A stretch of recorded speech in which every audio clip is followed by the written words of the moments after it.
Today, maghahanap tayo ng files gamit ang Explorer. Click nyo lang yung folder na to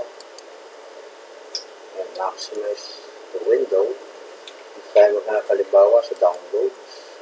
So, napakaraming files dyan.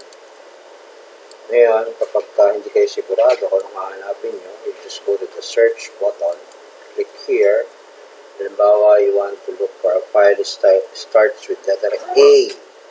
So, A, tapos nakalimutan nyo yung sunod na letter. So, A, you can add asterisk. Tapos, ang naalala nyo lang, meron siyang extension name na .pdf. So, type lang .pdf. So, mangyayari ngayon, makikita nyo dito, lahat ng files na starts with letter A and with a PDF extension name. So, makikita nyo siya dito. Okay? Halimbawa naman, file, naghanap ulit kayo. Hindi nyo maalala yung file name, pero ang naalala nyo lang, ang extension name niya is .xls or gawa siya sa Excel. So, type nyo lang *xls. And eventually, lalabas ngayon lahat ng files na gawa sa Excel.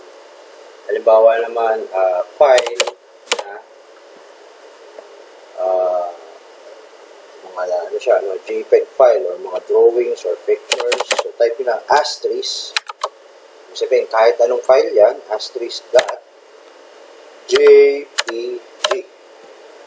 Okay, so makikita nyo ngayon dito lahat ng files under ng JPEG or extension name ng JPEG.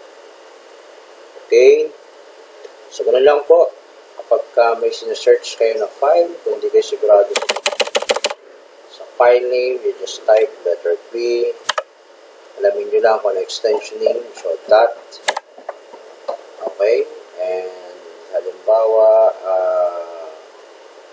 PowerPoint. So, PPT. So, sabihin, wala siyang file under ng PowerPoint. So, gawin natin asterisk.